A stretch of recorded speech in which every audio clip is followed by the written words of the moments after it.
사도신경으로 우리의 신앙을 고백합니다.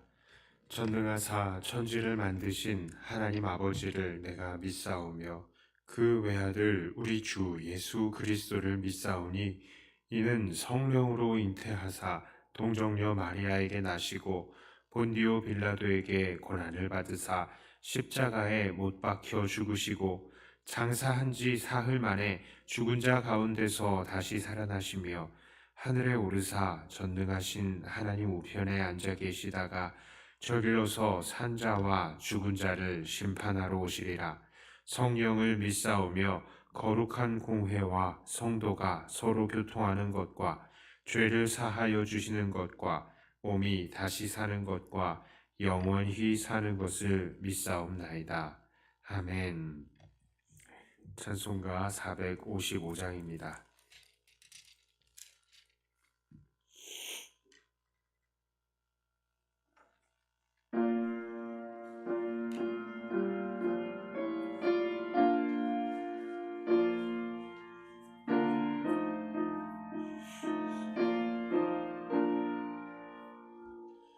주님의 마음을 못 맞는 자, 그 맘에 평강이 찾아오면 험악한 세상을 이기리니 하늘로부터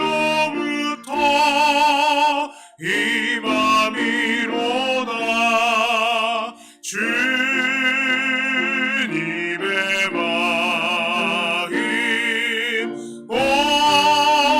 본받아 살면서 이거를 가심 나도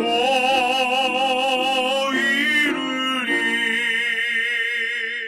주 모습 내 눈에 안 보이며 그 음성 내 귀에 안 들려도 내 영혼 날마다 주를 만나 신령한 말씀을 배우노다. 주님의 마음 본받아 살면서 이거를 가심 나도 이루리. 아림 길고 즐거워하여도 내 맘에 불평이 없어짐은 십자가 고난을 이겨내신 주님의 마음 본받음이라. 주님의 마음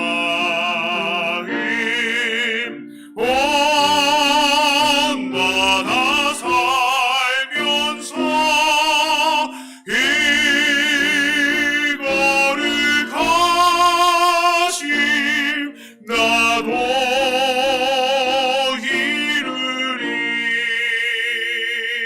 주 예수 세상에 다시 오실 이날엔 무성도 변화하여 주님의 빛나는 그 영상을 함께 보며 주 찬양하리. 주님의 마음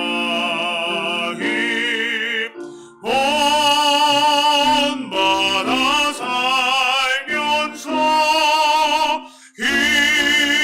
이거를 가심 나도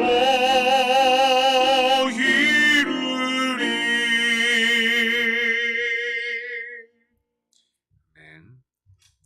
오늘 함께 나누실 말씀은 욥기 8장입니다. 욥기 8장 1절부터 7절까지의 말씀입니다.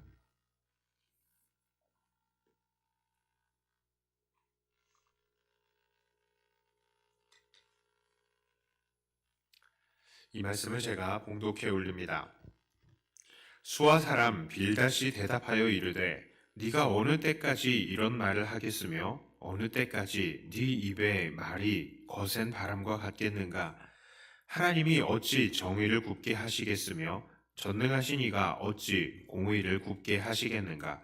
네 자녀들이 주께 죄를 지었으므로 주께서 그들을 그 죄에 버려두셨나니 네가 만일 하나님을 찾으며 전능하신 이에게 간구하고 또 정결하고 정직하면 반드시 너를 돌보시고 네 의로운 처소를 평안하게 하실 것이라.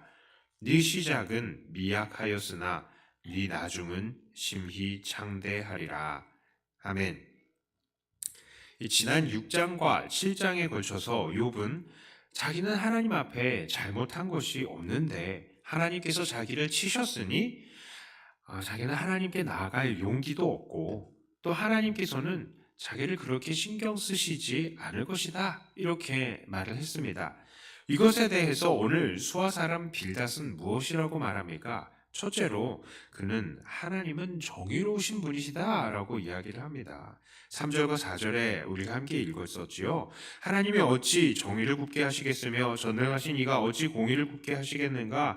네 자녀들이 주께 죄를 지었으므로 주께서 그들을 그 죄에 버려두셨나니. 자, 그러니까요, 빌닷은 하나님은 정의로우신 분이시니까 죄를 벌하시는 분이시고 욥의 그 아들들이 죽은 것도 그 죄 때문에 죽었다라고 이야기를 하는 겁니다. 자, 두 번째로는요, 그는 지금이라도 욥이 하나님께 돌아가면 하나님은 욥을 회복시켜 주실 것이다 라고 주장을 합니다. 5절부터 7절까지의 말씀이죠. 네가 만일 하나님을 찾으며 전능하신 이에게 간구하고 또 청결하고 정직하면 반드시 너를 돌보시고 네 의로운 처소를 평안하게 하실 것이라. 네 시작은 미약하였으나 네 나중은 심히 창대하리라. 자, 7절의 말씀은 아주 유명한 말씀이죠. 보통 개업식에서 이런 액자를 많이 선물을 합니다. 다만 이 구절의 맥락을 생각해 본다면 함부로 이 액자 선물하는 게 조금 꺼림칙하기도 할 것입니다. 왜 그렇습니까? 지금 네가 죄를 짓고 있으니까 어서 회개해라. 네 시작은 미약하였으나 나중에 창대할 것이다. 그러니까 개업식장에서는 조금 이상하잖아요. 자, 어쨌든 지금 수아 사람 빌닷은 욥에게 이 두 가지를 말했습니다. 하나님은 정의로우시니 죄인인 아들들은 죄 중에 죽은 것이고 지금이라도 욥이 하나님께 나아가면 회개하면 욥을 용서해 주실 것이다. 이 두 가지를 이야기한 것이죠. 자, 빌닷의 이런 말들은 어느 정도 맞는 것도 있을 것입니다. 그런 것 같습니다. 자, 하나님께서는 정의로우신 분이 맞죠. 또한 하나님의 기준에서 볼 때에 정의롭지 못한 욥이 하나님께 나간다면 욥을 받아주시고 용서해 주시는 분이 맞을 것입니다. 처음엔 미약하지만 나중을 심히 창대하게 해주실 분도 맞습니다. 하지만 빌닷도 오해하고 있는 것이 있습니다. 여기서 빌닷은 어떤 오해를 하고 있습니까? 첫째로요, 그는 사람의 힘으로 의로울 수 있다고 착각하고 있는 것입니다. 그래서 6절에서도 욥에게 네가 청결하고 정직하면 하나님께서 너를 돌보실 것이야 라고 말합니다. 하지만 그것은 정말로 잘못된 생각입니다. 왜요? 사람은 하나님 앞에서 의로울 수가 없기 때문입니다. 사람들은 아무리 완벽해지려고 한다 해도 완벽한 정의이신 하나님 앞에서는 그저 죽을 죄인일 뿐입니다. 율법을 완전히 지켰다고, 그렇게 율법을 지키려고 노력을 한다고 해도 우리는 그것을 다 지킬 수가 없죠. 지키려고 노력한다고 이루어지는 게 아닙니다. 그래서 바울도 로마서에서 의인은 없나니 하나도 없다. 하나님의 영광에 이르는 자가 아무도 없다. 이렇게 이야기를 하지 않습니까? 자, 두 번째로요, 빌닷의 오해는, 빌닷은요, 사람이 자기의 의로움으로 하나님의 축복을 얻어낼 수 있다라고 착각을 하고 있는 것입니다. 자, 오늘 빌닷의 말들을 잘 보면 그 의미가 더 명확해집니다. 빌닷은 욥에게 하나님 앞에 정직하게 행하면 하나님께서 평안을 주실 것이다. 네 시작은 미약하였지만 나중은 심히 창대하게 될 것이다 라고 말합니다. 그러니까 평안과 창대함은 결국 사람의 의로움으로 받는 의로움의 결과가 되는 것이죠. 하지만 그것은 정말로 하나님을 오해하고 있는 것입니다.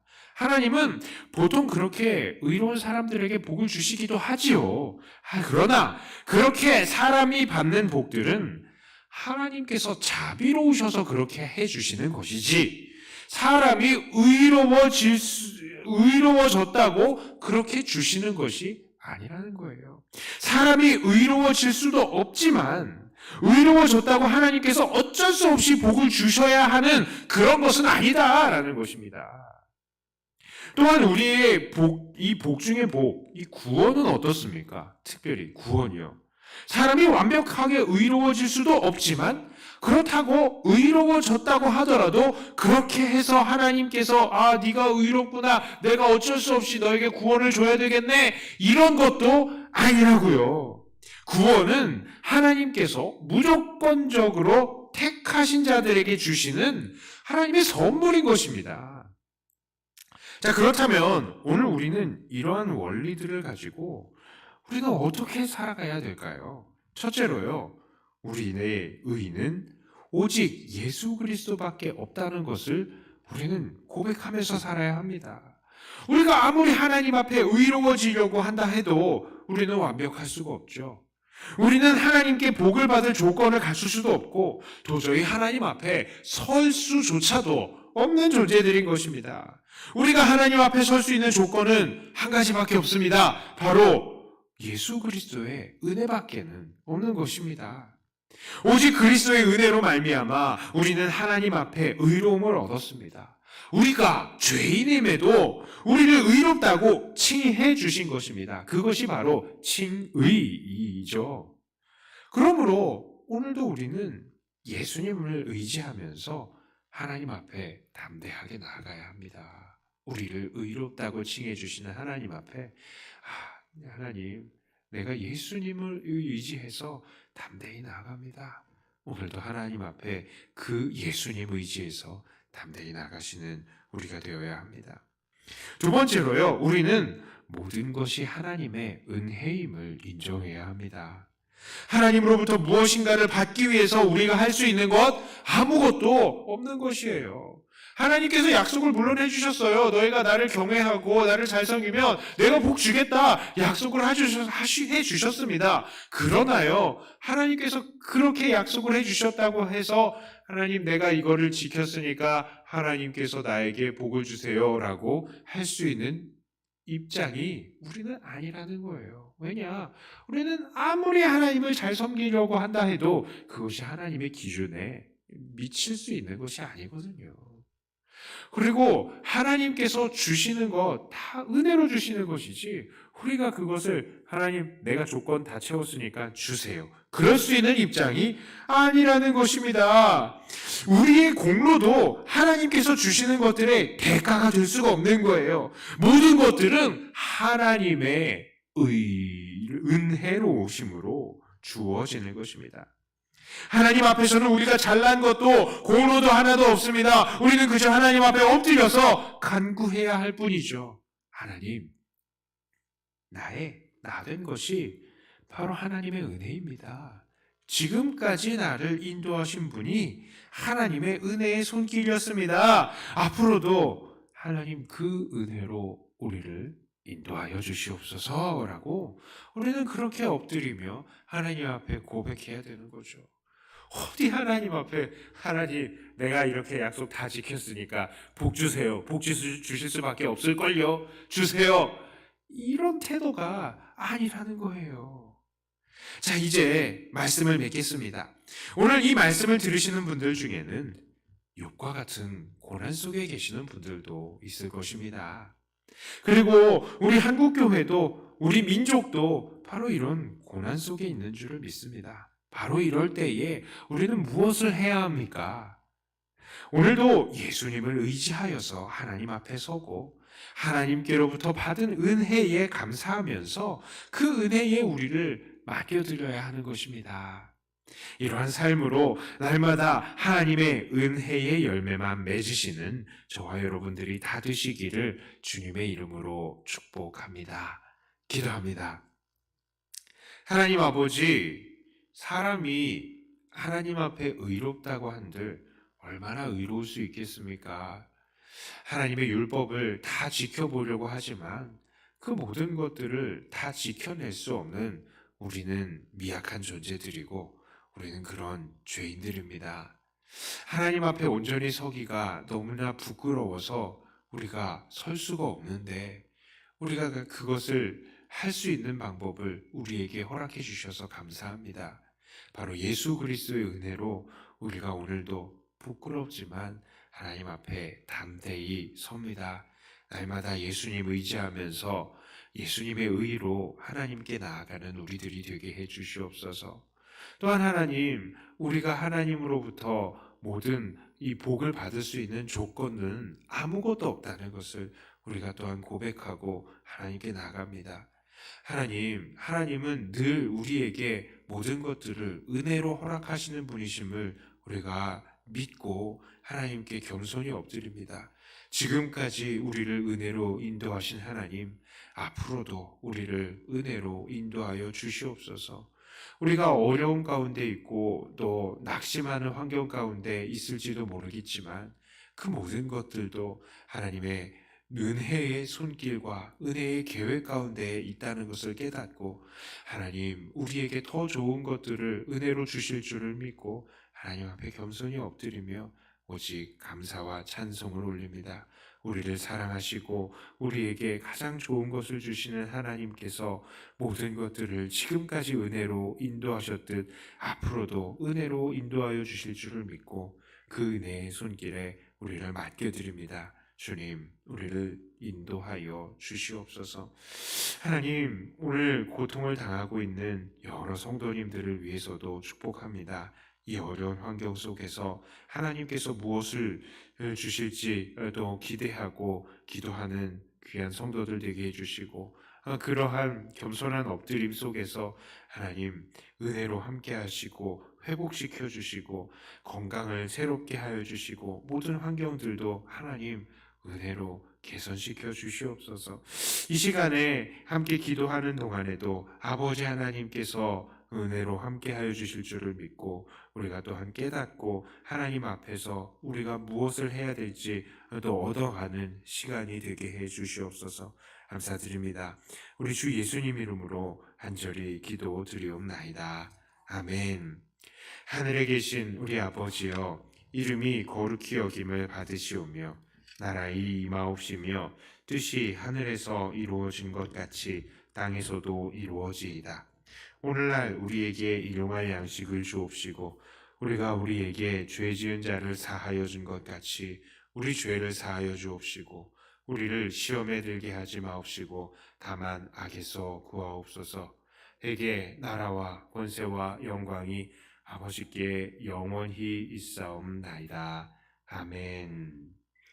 받은 말씀 가지고 또 교회를 위해서 기도하시고 또 각자 가지고 나오신 기도 제목으로 기도하시다가 돌아가도록 하겠습니다.